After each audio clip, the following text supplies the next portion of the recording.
Pisah sambut Kepala Kantor Bahasa Provinsi Banten.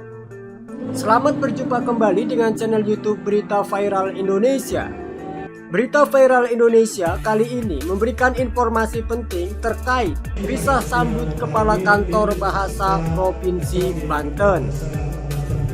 Bagi kawan-kawan yang baru bergabung dengan channel ini, mudah-mudahan bisa subscribe channel ini dan ikuti terus berita-berita informasi penting selanjutnya.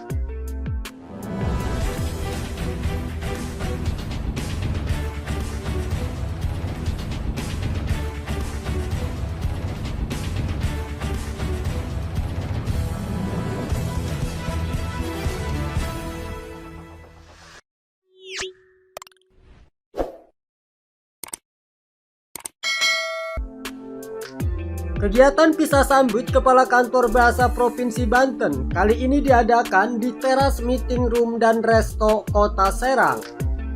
Pada Jumat 27 Mei 2022, kegiatan pisah sambut tersebut karena adanya pergantian Kepala Kantor Bahasa Provinsi Banten. Sebelumnya, Halimi Hadibrata sebagai Kepala Kantor Bahasa Provinsi Banten harus pindah tugas ke Kalimantan Timur, digantikan oleh Kepala Kantor Bahasa yang baru yaitu Asep Juanda. Jumlah pejabat pun turut hadir seperti Kepala Perpustakaan dan Kearsipan Provinsi Banten, Kepala BPCB Banten, Lembaga Penjaminan Mutu Pendidikan Banten, perwakilan akademisi dan kolega juga keluarga turut hadir dalam acara tersebut. Suasana penuh keakraban dan kekeluargaan ikut mewarnai pisah sambut tersebut. Halimi Hadibrata yang dimintai kesan dan pesannya di sela-sela acara mengatakan sudah banyak capaian yang dilakukan selama menjabat. Tapi masih ada juga yang perlu ditingkatkan oleh Kepala Kantor Bahasa yang baru. Capaian fisik dan memang harus dilanjutkan yaitu tanah untuk pembangunan kantor bahasa Provinsi Banten baru bisa dipagari dan sudah diusulkan untuk dibangun gedungnya tetapi belum terrealisasi. Jadi pekerjaan fisik yang harus dikerjakan oleh penerus saya yaitu membangun kantor bahasa Provinsi Banten secara fisik. Itu yang fisik. Yang fisik. Iya. Ada hal lain Pak selain fisik, misalkan ada catatan-catatan yang harus lebih ditingkatkan lagi Pak? Untuk kegiatan-kegiatan yang sifatnya nasional yang masih belum dicapai, Kantor Bahasa Provinsi Banten selama 3 tahun berturut-turut itu berada atau menjadi dubas atau duta bahasa di 3 besar. Keempat, ketiga, kedua sudah biasa. Yang belum pernah ke satu. Jadi itu target yang harus dicapai. Mudah-mudahan bisa dicapai nanti oleh penerus saya di Provinsi Banten. Oke. Dari kegiatan kebahasaan, alhamdulillah kegiatan uji kemahiran berbahasa Indonesia, Kantor Bahasa Provinsi Banten di tahun 2021 bisa mencapai 11 ribuan, 10.800, jadi tinggal 200 ke 11.000 itu peserta UKBI Merdeka Adaptif Merdeka ya. Dan di tahun 2022 ini targetnya 6.000 sedikit ya, tapi sudah mencapai 79%. Ya,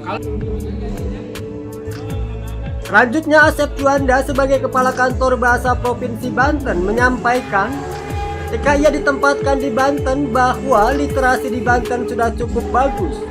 Dengan adanya Duta Baca Indonesia yang berasal dari Banten, kemudian adanya penulis buku yang cukup terkenal Syekh Nawawi Al-Bantani. Mengingat Banten, saya rasa akar literasi di Banten sangat kuat. Kenapa? Karena figurnya sudah ada. Itu kan Golagong, ya baca nasional ya. Kemudian ada Syekh Nawawi Al-Bantani ya. Al-Bantani apalagi generasi yang dulunya kan penulis kitab kan di Banten. Iya. Kemudian juga ada kesultanan kan. Biasanya kan kesultanan itu berkaitan dengan tulis menulis biasanya. rajin juga, bahkan suka ada jejaknya kan manusia. Betul. Iya. Karena tokoh-tokoh masa lalu apalagi di Kesultanan itu biasanya ada juri tulisnya juga. Iya.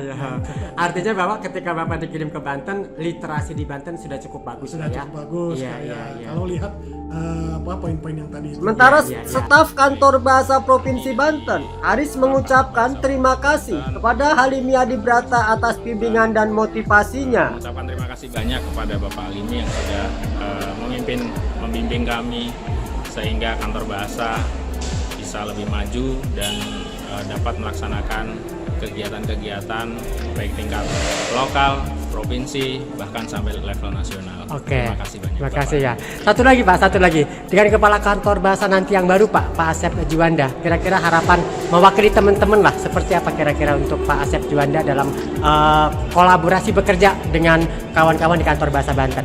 Siap.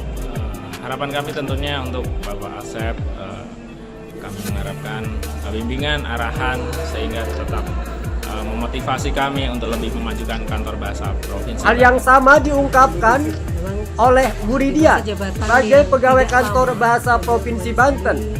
Ada banyak kesan yang tidak bisa dilupakan dalam kepemimpinan beliau. Mulai dari membina generasi muda di wilayah 3T sampai dengan negosiasi pemerintah pusat maupun pemerintah daerah tentang kebijakan kebahasaan. Nah tentunya ini masing-masing membawa cerita ya Kak Rahel. Jadi memang kalau akan diceritakan satu persatu pasti kesannya berbeda-beda. Tapi secara umum memang kita memiliki banyak kesan dengan kepemimpinan beliau yang dengan teman-teman itu bisa tetap semangat bersama membangun dan melaksanakan tugas yang mesti kita Nah, itulah informasi penting dari berita viral Indonesia. Ikuti terus, jangan lupa like, komen, dan subscribe channel ini.